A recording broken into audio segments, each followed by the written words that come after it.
Oh, there we go. All right. Okay.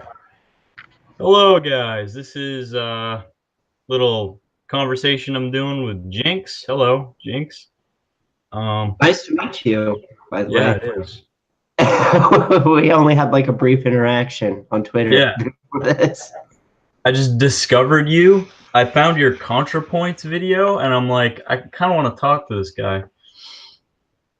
Yeah, like I just recently found like I've heard of ContraPoints, Hmm. and I've heard her name tossed around. I think Sargon even did a video with her before. Yep. Yep. Um, but I've never really looked at her videos until recently, and I was like, she's really interesting. I mean, she's supposedly a social justice warrior. I do see why they say that. But Right. she does have some opinions that I actually would agree with. Like what? Well, she doesn't really go over it, but I'm against crony capitalism, even though like right now with the vape mods, they're using lobbyists to try and keep them legal for people to use across the board. Um, and I mean, I guess that's what it's going to have to take. But generally, I'm against crony capitalism, and I think she's against crony capitalism as well. But her resolve to crony capitalism would be like some sort of socialism or communism. My approach to it would be more of a mixed economy of like what our European friends do. Yeah. So, like, social democracy, is that what you're going for? Um, I think that's what they call it, but I go into like the details of it that basically you've got capitalism for a backbone, but you put a cap on you put regulations on capitalism to make sure that nothing gets too much money or too much power that they can outbuy justice. And then we have social programs, not socialism, but social programs to Yes. develop a strong welfare state. Yeah. I'm probably further to the left than that. I kind of lean more towards the socialism end of things just because, like, I'm just immersing myself in Marxist theory and stuff like that, and it's kind of compelling to me. Like, I like the way that capitalism is framed by Marx and the Marxist philosophers, and I'm kind of teeter-tottering between those things. But like, if I have to define my self politically with a label, it would probably be like libertarian socialism because I'm kind of like, It's just all kinds of places on the political spectrum, isn't there? yeah, I'm far down. Like, if you look at the political compass, I'm like 9 down. I'm kind of like an anarchist almost. So, Believe it or not, so am I. yeah. When I took the political compass test, I ended up to the left and down just a little bit. Not quite anarchy, but close to it. Hmm. And I think that's what confuses people is that when I see something that pushes for regulation against people, like like take man spreading, for example, Hmm. I'm against it because, well, for one, I don't really feel that's exerting toxic masculinity, and two, it's not taking up too much space. I'm not going to use the argument that men have balls because I mean Yeah. I've sat with my legs crossed before too. It's possible for males to sit with their legs closed, but the thing is that men and women both sit with their legs open. It's just a comfortable way to sit. And all that really is regulating how someone can sit. And that's a really bizarre concept to me to have the government come in and try and tell you how you can and cannot sit because a small fringe group is offended by it.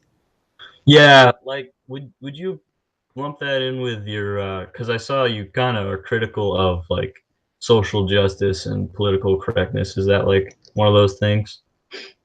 Yeah, I am critical of it because of those types of reasons. And there's also some things that I feel that have hurt the gay rights movement that happened from the 90s. Like we kind of won that debate because science came in and we did a bunch of tests on neurology and psychology. Come to find out that sexual orientation, sexual identity, these things are really kind of involuntary.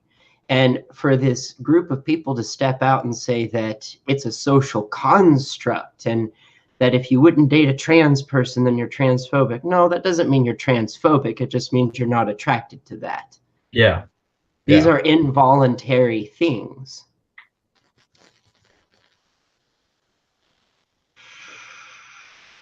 I see where you're coming from there, but like I also see the points that people on that side are making, but like it's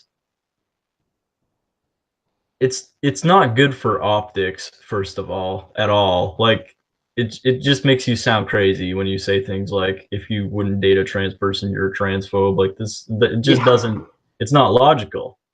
You know what I mean? No, no, it isn't logical. It's weird. That's like saying to a straight guy, if you don't want to date me or fuck me, then you're homophobic. Right. It's like, they're just not a homosexual. It's just all there Exactly. is to it. Exactly. Yeah, I mean, when you it's weird how the left will get authoritarian like that when they start talking about things like that. It's like they want to direct people's behaviors. It doesn't Well, really, it's it's not like what we're supposed to be about, I don't think. no, I think when I look at certain aspects of social justice, and that's where I think I find my respect for ContraPoints is I don't feel like she wants to hold like a metaphorical gun up to someone's head and say, you have to do these things, otherwise you're a horrible, nasty person. I don't see that in her. I don't think She so either, yeah. She's she's like not one of like my favorites. she's not like Riley Dennis. Exactly, yeah. The infamous Riley J. Dennis, yeah. Yeah. Well, like, would you date a fat person? Would you date a trans person? Would you date a person of color? If you said no to any of these, then you might be a bigot. Yeah, it takes the power away from the phrase bigotry, really, is what it does, I think. Well, right now we have like a push from, extreme right-leaning people that are using that sort of ideology to their advantage. They're saying, well, we allowed gay rights and we allowed this and that to happen. And then you look at examples like Riley Dennis and they go, oh, and look what happens. And it's like, no, no, Right. no, no. You have to understand this person is really stupid. Yeah. They're bad representatives of all of the movements that they purport to support. You know what I mean? Yeah. The other thing that I liked about ContraPoints is she looks at the people who oppose her, she looks at their viewpoint as well and goes over that. Whereas somebody like previous, like even Steve Shives won't do that. Steve Shives will not look at his counter arguers' points. He won't do it. But at least like the videos that I've seen by ContraPoints, she actually does look at what they have to say. And she like embodies that in sort of a character. She has like a hyperbolic left and a hyperbolic right, and she pretends to be this host where that she watches them debate each other when really all three are just her. So that says to me that she understands not only like their the points that they're trying to make, but she understands the arguments that they're making as well. Yeah. I think that part of her channel is genius. The like sketch parts where she's playing the characters. It's Well, it's like, yeah. she's really looking at both sides of the argument. She knows her place, but she's taken the time to look into what the other arguments are, not just extreme right and alt right, but um, other leftist fields that are kind of anti SJW. She Hmm. looks at those as well, and I respect her for that. Yeah, I mean, I'm glad she exists because it's like a bridge over to the other side almost. This is the way I see it because she does look at the actual arguments that are presented. And I don't think a lot of people in the social justice circles do that nowadays at all.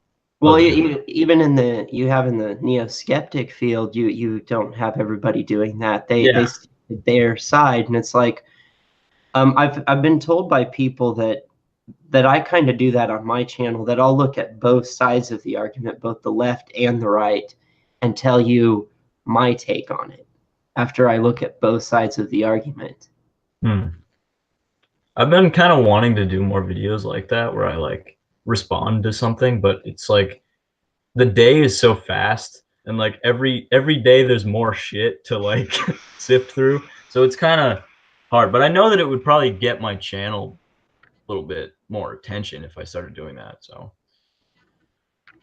You know, honestly, when I started my channel, I started off as just doing video games, and I started doing these really weird things with my video games where I started putting in like I tried to find like music, and I wanted to kind of paint a picture with the lyrics and with the sound, and ultimately ended up making something that somebody else coined this term. He was like he runs like an art site. He called my video game videos, he called it video game video art. hmm. And some of those got put into forums and they got recognized by different people on Twitter. And I wanted to do like skepticism because, and I talked about this with the Gothic Republican, that you know one of the people that influenced me was Penn and Teller's bullshit. And I was like, you know, that's something that I wanted to do, is like try to help people and warn people, like, you know, hey, don't listen to this. This is bullshit. This is feeding you false information. And so I went on the search for something, and I came across something called resume whitening. And at this time, when I did that video on resume whitening, I was looking at like HR, the human resources, like main website. Like it was like an organization of like the top notch of human resources, and looking at, is this something that they would even consider doing? And the answer is no. And I Hmm. called colleges and I talked to academic professors. I talked to career guidance counselors and talked to a bunch of people. I even talked to a family member of mine that she's a college professor, and I asked her about this study. She said, that doesn't sound like something that was peer reviewed, that's an academic study. And I was like, oh, so you've not heard of this? And she said, no, never. And um, the weird thing is that resume whitening was written by people in academia. So I thought that was very bizarre. So they wrote it. They did their own little um, kind of not so scientific social study. It wasn't following the rules of what you would actually do for a study, and they published it, but it was never peer reviewed, and it's not recognized as a legitimate study. And the article that published it doesn't acknowledge that. But at that point in time, I was also doing things like on economics, like increasing minimum wage is actually a bad idea. That makes it so that what that does is it causes inflation.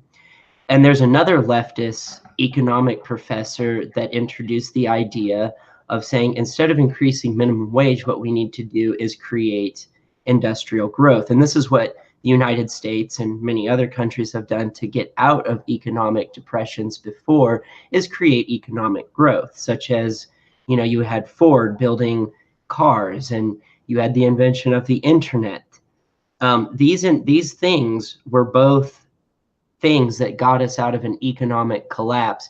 And right now we find ourselves in an economic collapse, and we haven't gotten out of it. We're not in a thriving economy yet. As much as Trump has done, Yeah. he's not like, yeah, the Dow Jones is up, but so what? The jobs available on the table are still shit jobs. Yeah. And that's the problem, is that we can't get a job that makes the middle class big and the lower class small, and the standard of living for the lower class should be raised. And that's what you want to see. That's the sign of a healthy economy. The upper class, I'm not really concerned about. That's the 1%. It Hmm. doesn't really change almost no matter what you do.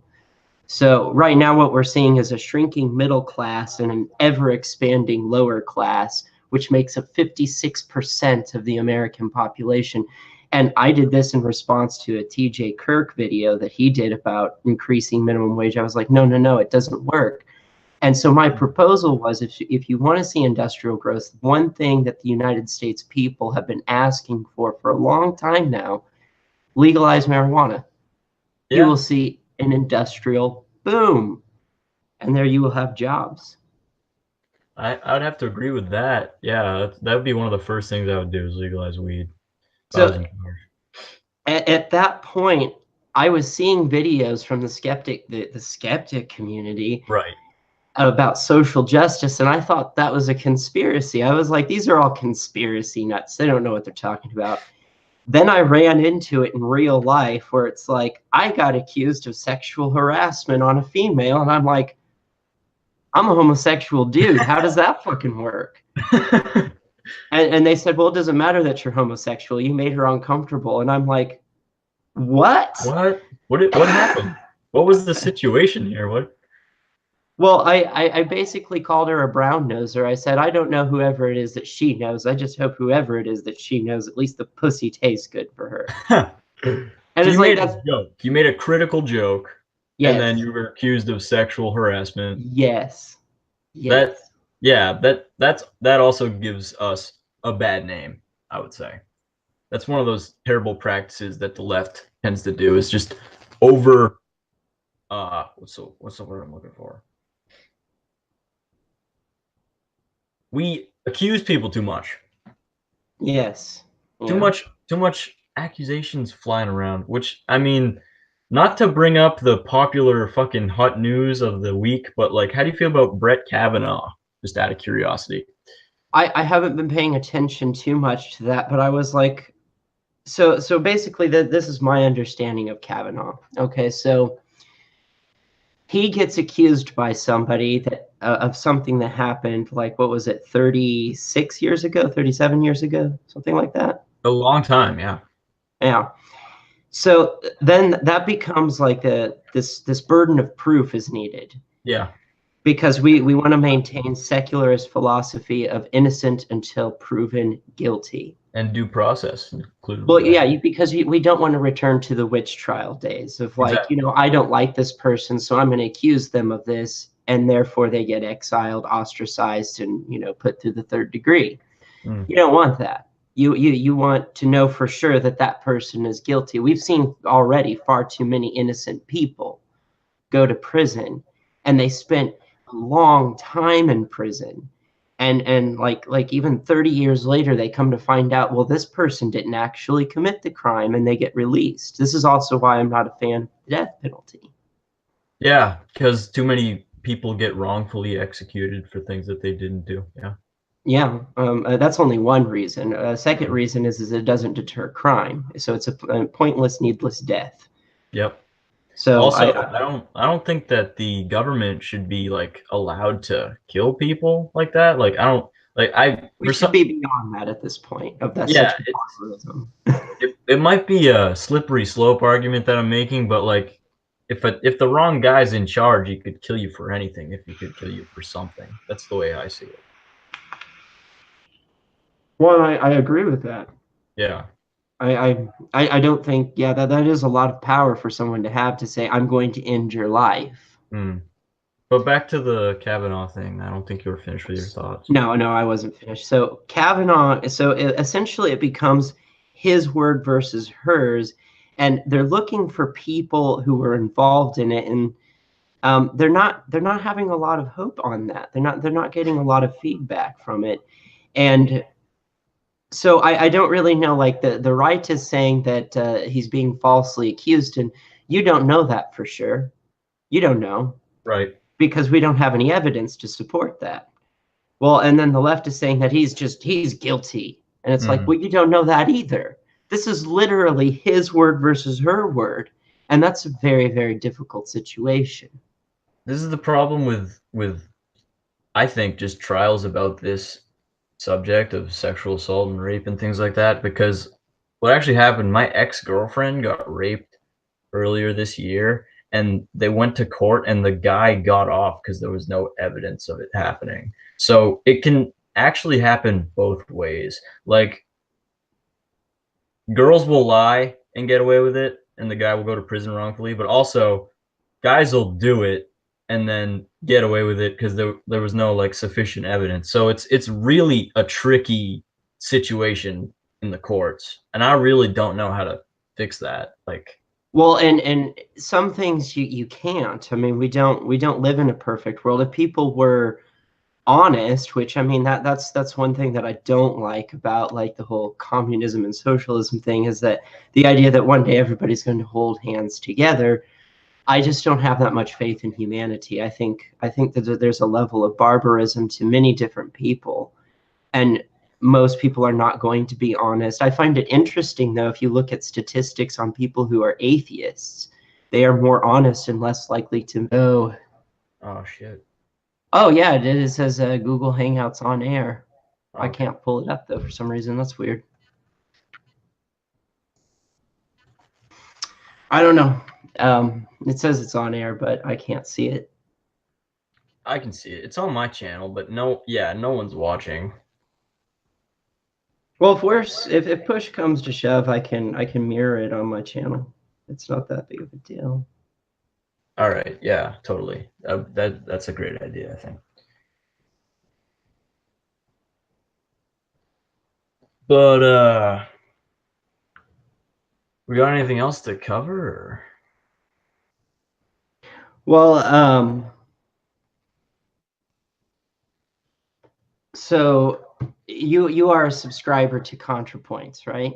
Yeah, she's one of my favorite YouTubers right now. She said one of the things that we're not talking about is the female penis and the Yeah, mouthfeel. yeah. And I feel like we're living in a day and age where, I mean, we live in ultimately a pretty sex positive society where we can, well, I don't know, with hashtag Me Too going around, that may not be the case for Mhm. long, but I think we can have a conversation that's informative and not sexual. And so like and that's one thing that I would like if I had the opportunity to talk to her, I would talk to her or anybody about that kind of thing. Like if that's something that we should be talking about as a society, then let's have that conversation. Yeah. Do you know anything about it? Not as of yet, but but take that as you will, anyone listening. But I think she was making probably a larger point about the fact that people will make an anti-trans argument that if you have a dick, you're still a man. So she was saying that like actually when you take the hormones, the dick changes and it's not like a man's dick. It's like something else. That's like that was like her larger point. So that's Well, probably what she wants people to spread as a message. well, anytime you take HRT, it's going to have a profound effect on the body. That's one argument that's one thing that I would ask her if I was able to get to talk to ContraPoints is um, how she feels about giving kids, like children, puberty blockers, because there is a problem in doing that, is that Mm-hmm. they develop micropenis, and when that happens, they are not able to go through the surgery of basically having, getting Right. vagina. And so it's like, I would ask her, how do you feel about that? Because a lot of people in the skeptic community and a lot of right-wing people that do support trans rights have brought that up as an issue of giving kids, like so you recognize that your kid might be trans, and I have a problem with that too. Is that does somebody under the age, like before puberty, really know that they're like, yeah, they probably know before they hit puberty, but are you going to let them make that decision at such a young age and give Well, them puberty blockers? yeah, I wouldn't. I would just do like a social transition of like, okay, I'm gonna get you women's clothes or like girls' clothes and things like that. I'm not gonna go to the doctor yet because you might decide when you hit puberty, like you might develop more testosterone, like or estrogen if you're FTM. You know what I mean? Like it's Well, one of those things that you have to wait and see for, because when you're a kid, you're developing, right. Well, and and that you know means you're changing. the frontal lobe doesn't even fully develop until you're 25. Yeah. And I've always said just let nature do what nature does. I mean, you Mhm. know, like I didn't need any instructional video or pornography to explain to me how homosexuality worked. I pretty This is much had it natural. figured out in my head. Yeah. So that's what I would say to people is like don't give children puberty blockers. Like let nature take its course. If you have a trans child, you will find out sooner or later. And I Hmm. mean, just be supportive and be a parent. Never Hmm. stop loving your kid. That's the advice that I would give. But you do have some very extreme leftist people who are like, and actually I have one of them in my family where they literally will groom their child that way for basically progressive points. Like, look how progressive I am. I'm so accepting of my 9-year-old, you know, child that used to be a daughter that's now a non-binary Z That's or dark. Zer. That's kind of It dark. Yeah, it is. And Yeah. it's like you did this just so you can get points on saying like look how much better I am than everyone else because Right. I'm so progressive. That's the wrong way to go about doing it, I think. I agree. And so I think when I attack like you know like obviously I think at this point it's not that I hate social justice warriors, it's just that I disagree with them. Yeah. And that's something I'm very adamant about is attack the idea, not the person. Yeah. And But now, and yeah.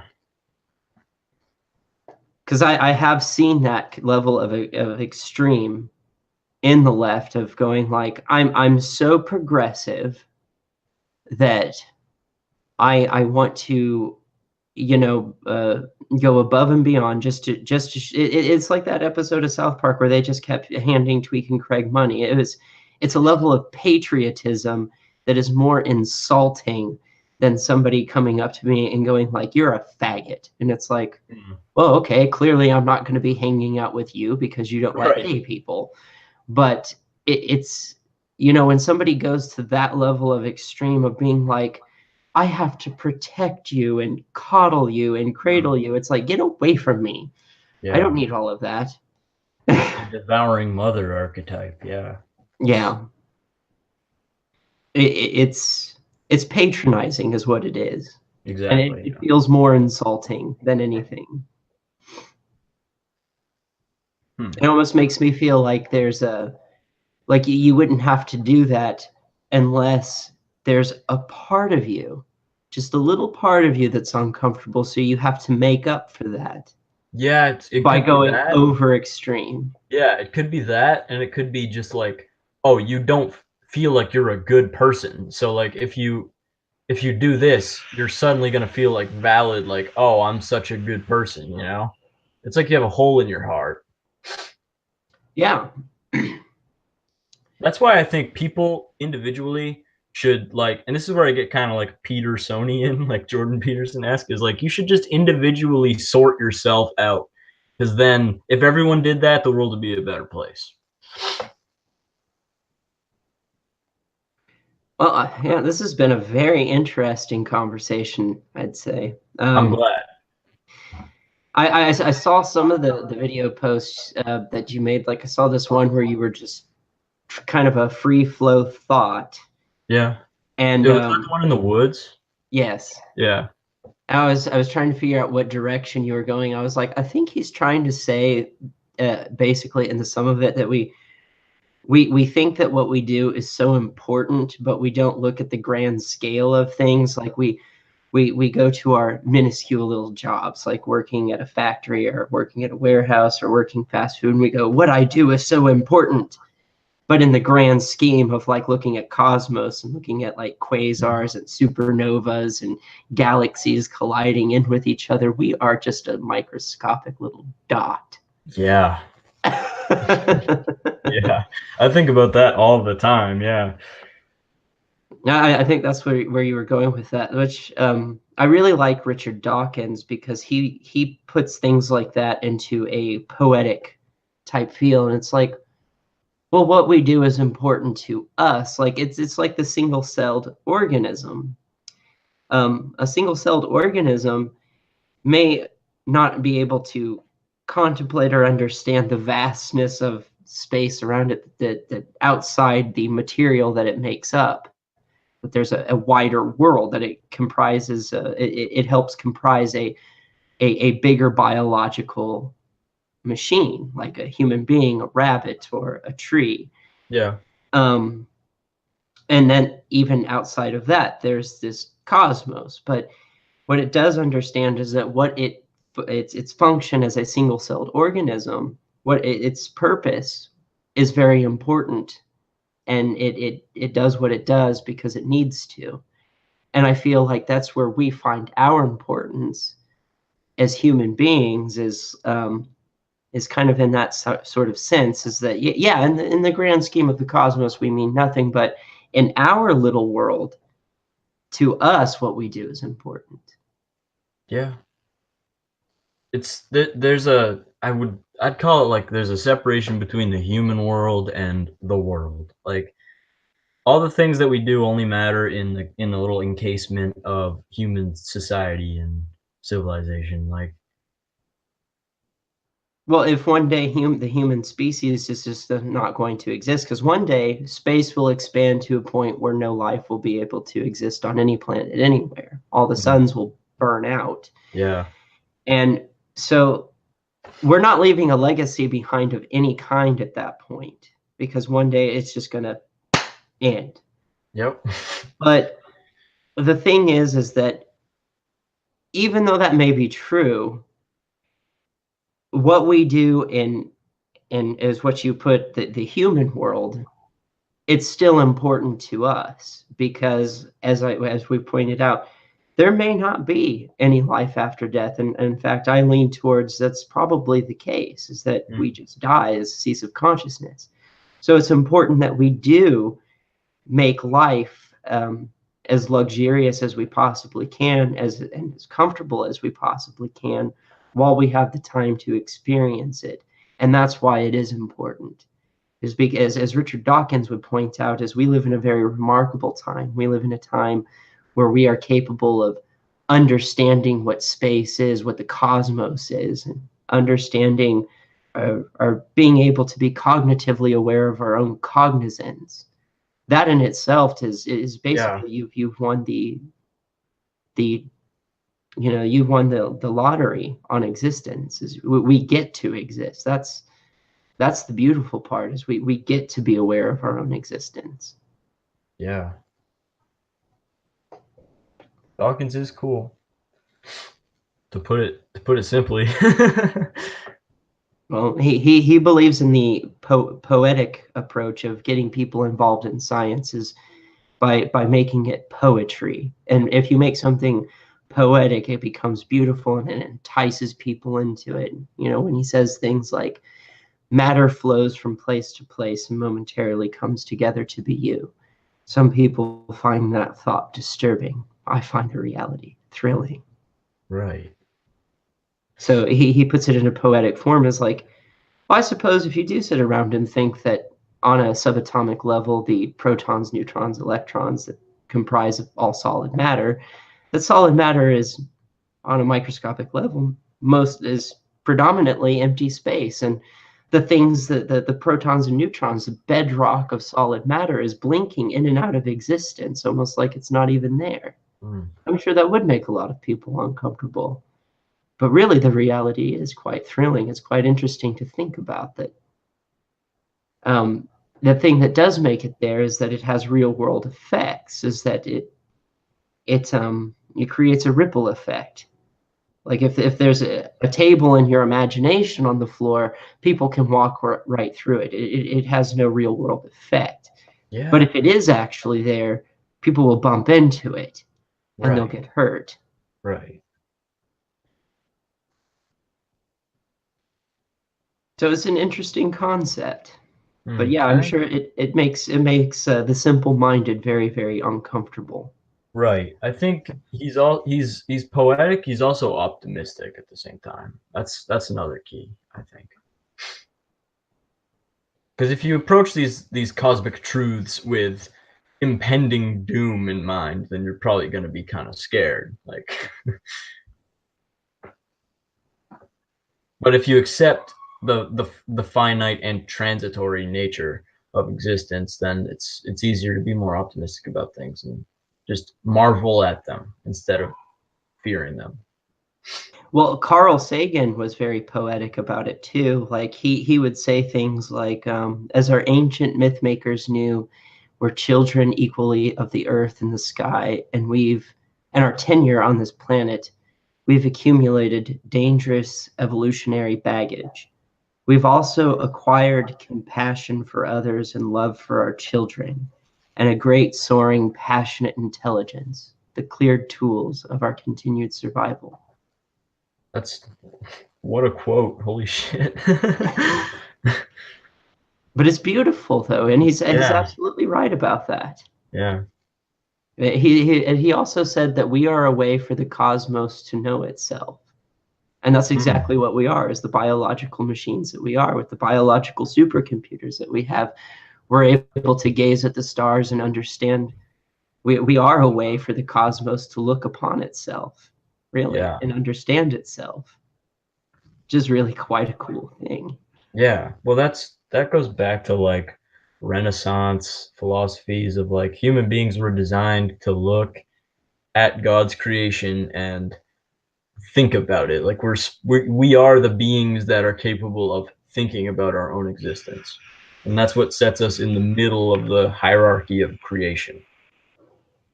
But really, all we are is nothing more than simply a growth. Right. Nothing different than fungi or plant matter or Mm. algae. Algae is just like a very, very distant relative of ours. True. Yeah. Puts things into perspective when you see like super lazy people. It's like, yeah, no, you're not far from the algae, are you? Like rolling around on your like Walmart scooter. It's like, yeah. Well, and that's what makes me think things like communism and socialism aren't going to work. You're going to have a lot of people sitting at home playing with their genitals, Mm. eating chips, watching TV. Whereas we would like to think like, no, people are gonna do stuff because people like to do stuff, right? Like some people don't. Some people are slothful. Well, but the thing is a lot of things that are very, very difficult, like farming. Farming is Yeah. extremely intense labor. You're not going to get somebody to do farming unless it's a means of survival, because that's why our ancestors did it back when we look at tribalism and and things like monarchical societies and Mm. stuff like that. Is that we engaged in farming not because we wanted to, but because we had to survive. And I look at something like that, and it's like in a society such as today, like let's say that like um, what I always forget her first name, but Cortez, she wanted everybody to work for the government for $15 an hour. You're not going to get somebody who's a farmer to farm for $15 an hour when they can go and pick up trash off the side of the road for $15 an hour. Mm. They're There's going to tell you to sit and spin. yeah. and Mm. we have to face it. Farmers are very, very important to society, more so than we really think of, because they provide the majority of the food on our tables, Yeah. whether it be soy, um, wheat grain, corn, you name it. There's fruits, vegetables of all kinds. You can thank farmers for that Yeah. and the hard People labor don't, that they put into that. people don't even consider that when they eat it though. It's weird. No, they don't.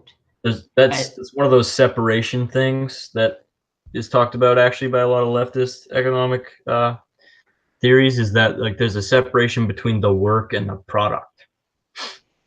yeah, and that's something that I think people need to consider, is that a farmer is you're going to want equal compensation for the work that you do.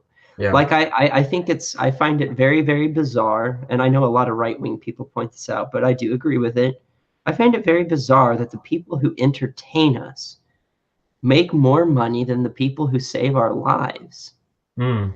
And the people who teach us or are supposed to teach us how to live our lives. Well, I don't think they teach us how to live our lives, but I think they arm us with knowledge to help us live our lives. Well, right. Yeah, that's what I mean. Like that's ideally that's what the job of a teacher is supposed to be. Right. And so you can do that with many different things. You know, you have math, sciences, and philosophy. I think philosophy is very important. I think that should almost be required curriculum at this point. Yeah, I agree. Because I Probably mean, psychology as well. I see a lot of fallacious arguments that happen. Mm. I think A lot. we should teach kids how to debate each other. Well, I mean, And one of we the should also like arm them with ideas to debate about. Like actually in my social study in my history class, it's like I have the best teacher in the school is the history teacher. So like we get the philosophical component of things and we get those things and we he actually lets us like he stages us with debates and we'll do that like once a month and it's really cool. Like I actually have a really good history teacher, so it helps with that. But I think those things should almost be their own classes everywhere. well, like even the FDA did a logical fallacy when they attacked these. They said they basically said, think about the poor children. They said, oh, there's an epidemic of children vaping, and it's like, well, Right. you With the know, jewels. The jeweling. yeah, but it's like you realize that teenagers go through a rebellious phase, and you're not going to stop it. You Mm. can increase the smoking age all you want. People under the legal age to start smoking are still going to find a way to get these products and use them regardless of what laws you create. Yeah, it's the demand part. Yeah, Yeah, so all you're doing is creating criminals. exactly. Who you're And just so, gonna smear later on, like, oh, you're a felon. but if you actually look at the data, there isn't an epidemic of people, of teens, of high school and middle school students using tobacco products. It's actually been in a constant decline since the 1970s, just Hmm. spiraling down. Hmm. Like that back in the 90s, it was at 20%. You know what it stands of as of like 2015? It's like 4%, 4.5%. That's a huge decrease. Yeah. And that's reported by the CDC. And so basically what that is, think of the poor children, that is a appeal to a motive force. That's a Yeah. form of manipulation. Yeah. And that's why it is an illogical fallacy, is because it's a form of manipulation. Same with Riley Dennis's, like, if you wouldn't date this person, then you're a Mm. phobe. It's like, well, that's a manipulation. That's guilt trip. That's That is appeal to guilt a motive tripping. Yeah. force. That's appeal Yeah. to a motive force.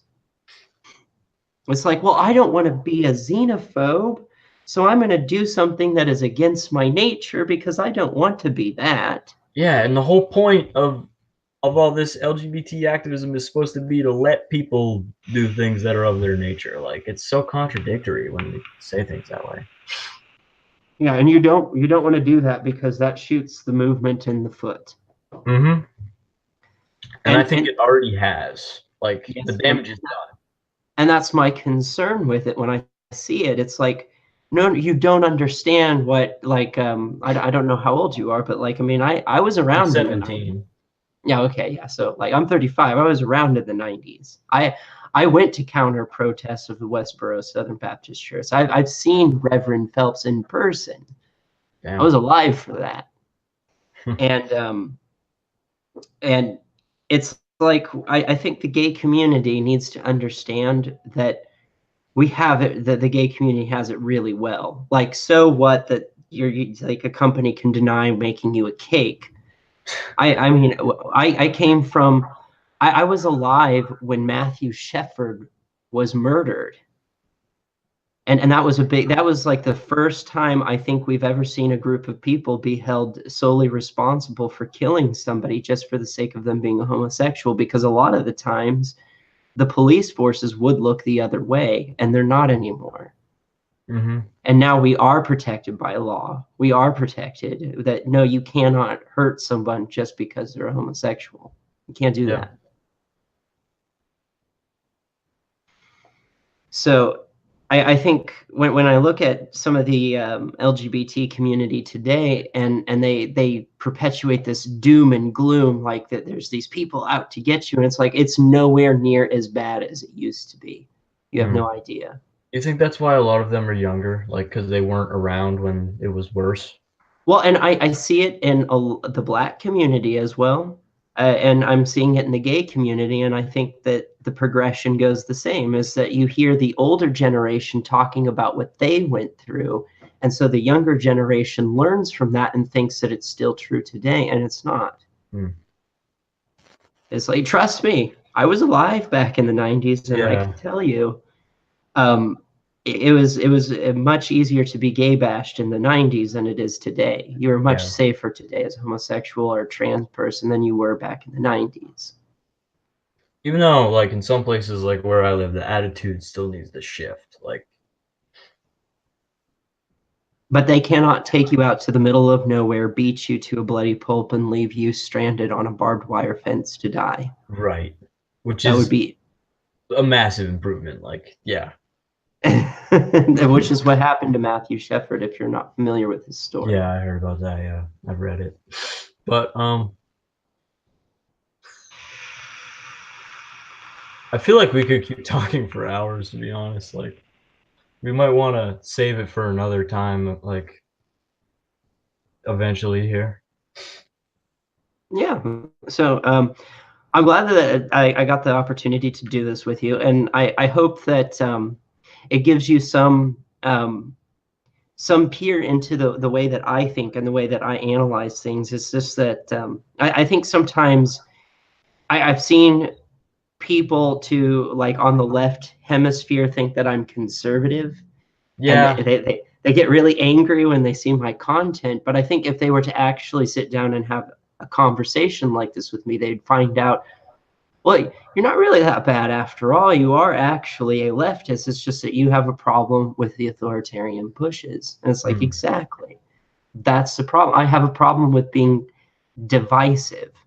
I don't like that it's males versus females. We should be working together. This isn't we shouldn't be working against each other. That's divisive. That's going backwards. The whites and blacks shouldn't be at each other's throats. We should be working together. That's divisive stuff when yeah, we do that. When we talk about this white male privilege, you are otherizing at that point. mm, And it's like, no, we are equal.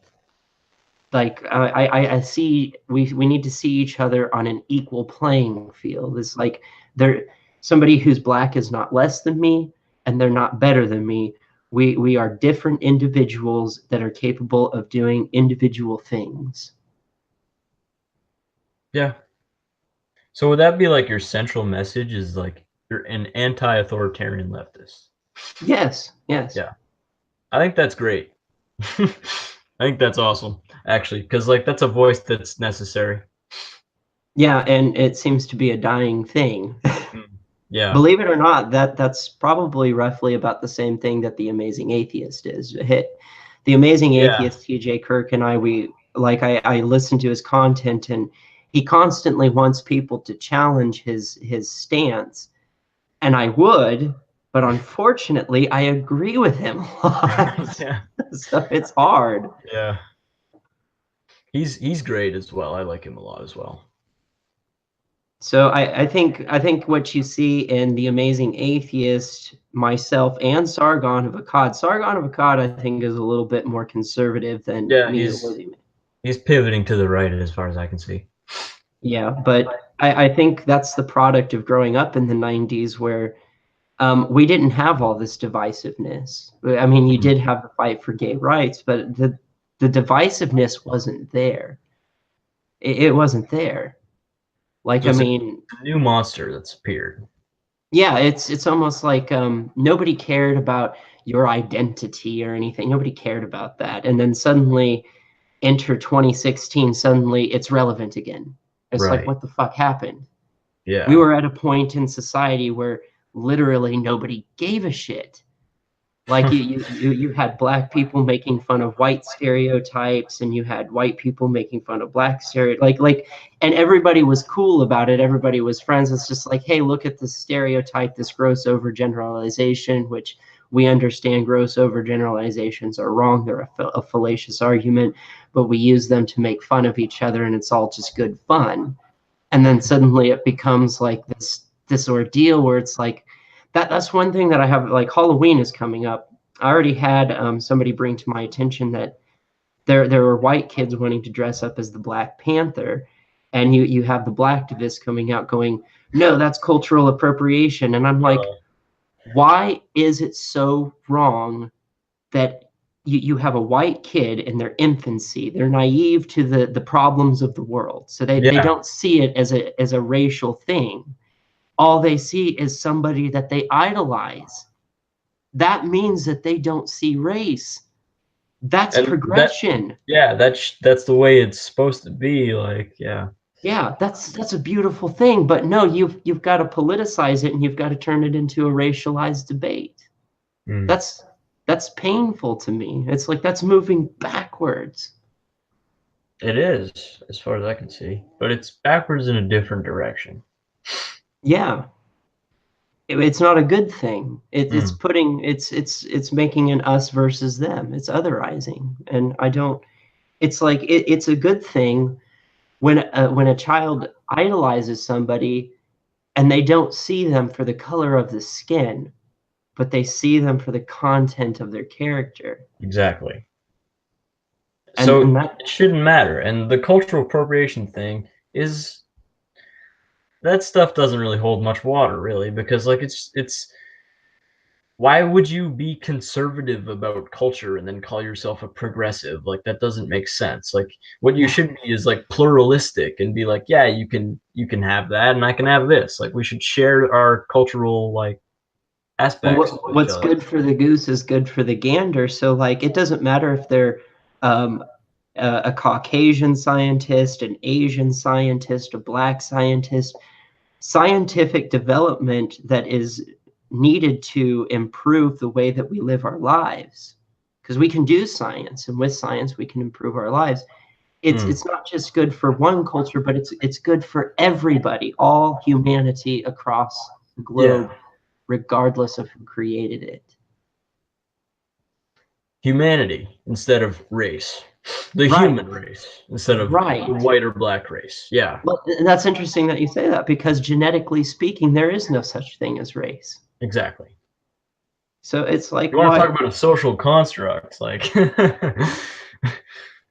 Yeah, and so that's so if we look at science, and genetically speaking, we're all 99.9% genetically like alike, that we have the lowest genetic diversity in the entire animal kingdom, hmm, which means that we're not even different breeds. Like different, we're all the same type of breed. We're just come in different varieties, like tabby cats. I've compared it to that before. We're all tabby cats. You got orange tabbies, you got tortoiseshell tabbies, you got long-haired tabbies, short-haired tabbies, got all kinds of tabbies. They're all tabbies. But it's funny you here's say the that because one of Contra's characters is called Tabby. oh yeah, she has the Antifa cat. Yeah. I made fun of Antifa as well. Violence for peace. Hmm. that, Although if I that's if I did want to turn into an extremist, like if I was forced to join a group, I'd be like, yeah, I'm going Antifa, just because they line up with me politically, you know.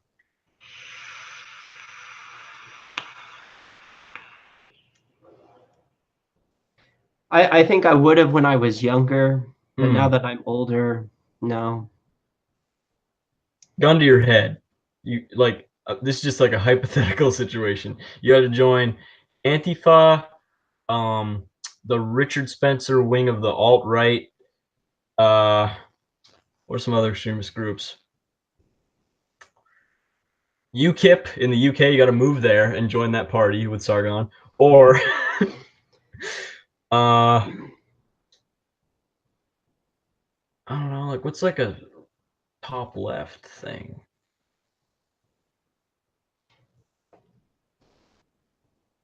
Let's just go with those three: UKIP, alt right, or Antifa. If I was in my youth today, what would I probably lean to, given like how I thought when I was young? I'd probably gravitate towards Antifa. Yeah, that's what I was thinking.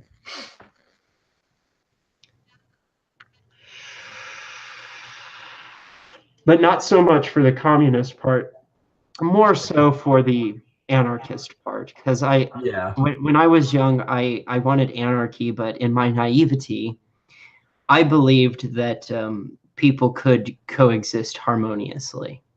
And I thought if we had anarchy, people would coexist harmoniously more so than people thought. mm. But as I've gotten older, I'm like, no, there really are people that you can't change.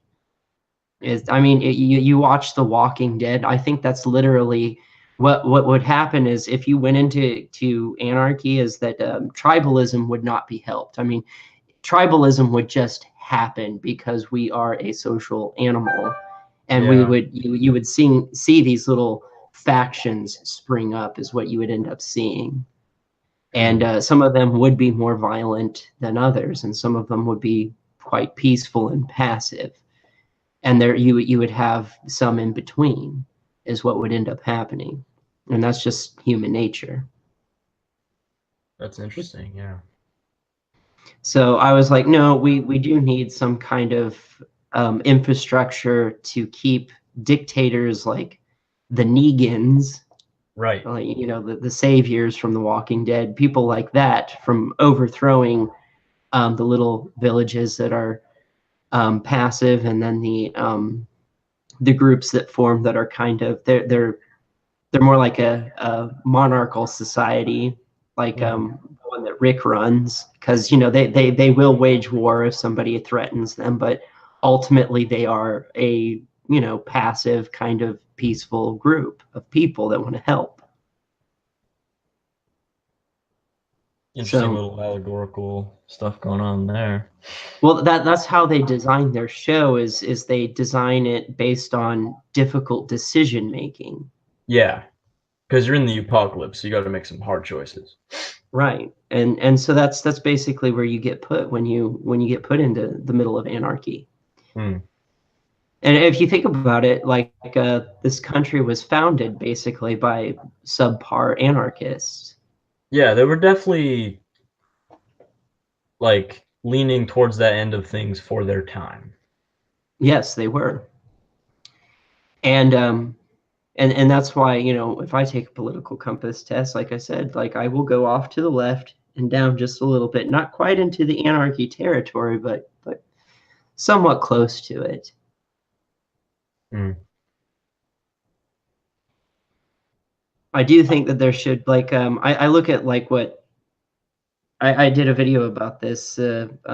Scott Wiener from California, he got rid of a law, and you would think as an anti-authoritarian leftist, I'd be in favor of that. But the law was the law that he got rid of was holding people accountable that deliberately infect people with HIV. He got rid of Oh that. yeah, I heard about that. Yeah. He decriminalized knowingly spreading HIV to other people. And I've been keeping an eye on their HIV stats, and they have been going up since they got rid of that. And Mm. that's what I was afraid of. I was like, no, that's imposing one's will on others against their own will. And that law was protecting innocent people from being a victim of that. Yeah, laws can be used for protecting liberty, like Right. Like, actually. well, rape, murder, molestation, these are Mm. all forms of someone imposing their will on others against their own will. And so when you create a law against those, you're basically defending the civilians, the people, against authoritarianism. Yeah. So that's how I see it. I think some people are blinded. Maybe this is more on the right libertarian side of things by just the government. Like the government is the only body of authority. Well, if the government collapsed, you would probably put somebody else in that situation, in that place. But I'd say you always have to be careful that you don't end up with like a witch trial type situation where it Right. becomes accusation over, the burden of proof. And so yeah, that is difficult to do in our society. Like you brought up the Kavanaugh case, and it's Yeah. like it's difficult, it's hard to do. And I mean, if he is guilty of it, then yeah, I think he should be punished for it. He should absolutely have to answer to his crime, because that's not okay to do. But if he didn't do it, you don't want to see an innocent person persecuted for something they didn't do. Yeah. I mean, as long as you're not one of these ideologically possessed people who would probably love to see him in jail even if he was innocent. But that's the thing is I look at both the left and the right, and I'm like, as a skeptic, I have to say, I need evidence. Yep. I can't condemn or condone him because I just don't have enough evidence. It Yeah. just isn't there. It's basically his word versus her word, and I'm not going to take her word just because she's a female, and I'm not going to take his word just because he's a male. Yeah. It's just, it becomes a weird gender war thing. It's odd. And that's what I mean. So you look at fourth wave intersectional feminism, and that's what it's done. It says, well, you should take the female's word over the male's. Well, they're both capable of lying. They're both equally capable of it. And if Right. you It's want like example, people make statements now and they don't understand what they're actually saying underneath it. yeah. Because I But think if they did, they'd be like, wait a second, I don't agree with that. Like, but they're not thinking. well, I explained how that worked at one point. Is like basically in the way that it works is it's demonized male. You take a word that means something with a negative connotation behind it, like vile or what is something that we don't like rude, and put the word man in front or behind it, and it becomes a new word. But Yeah. it's the sole specific um, design of doing that is to demonize a particular group of people, which would be Yeah. males at that point. And it's like And they used to understand that when it was targeted at them, and now they're just turning the guns around. It's weird. yeah, it's like that's not the right way to go about it. That's not egalitarian. That's not at all. And see, like I just look at a person as an individual, as people. It's like I don't care if you're male or female, or if you're trans, if you're homosexual. I don't care about what ethnicity you are. It's like I have to listen to the individuals themselves. And that's what I look at the Kavanaugh case. It's like he has his word, she has her word, but Kavanaugh's right leaning. It's like I don't care what tribe he subscribes himself to. The thing is he's declaring himself innocent, and she's saying he's not. Well, she's a leftist. Well, I don't care about that either. That doesn't make it right or wrong. That doesn't make what she says right or wrong. That doesn't make it true. Right. That's just tribalism right there. It's like Yeah. herd mentality. No, where's the evidence? And it's like getting that evidence is going to be very, very difficult, unfortunately. Mm-hmm. And I Seems think, to always be difficult. well, and I think that that's why they encourage people that if something like that happens to you, you report it ASAP, as soon as you Yeah. possibly can, because that way there's more evidence that can be collected. Yeah. I mean, you can give biological evidence. You can squirt that out of you, as gross as that may sound, but you got the DNA evidence right there inside your body at that point. If you go and report it right after the incident, and they can also treat you for they can treat you for STDs if you've been exposed to them as well, if you've been raped or something like that. And so it's very important that if something like that happens to you, you report it immediately. Yeah. Indeed.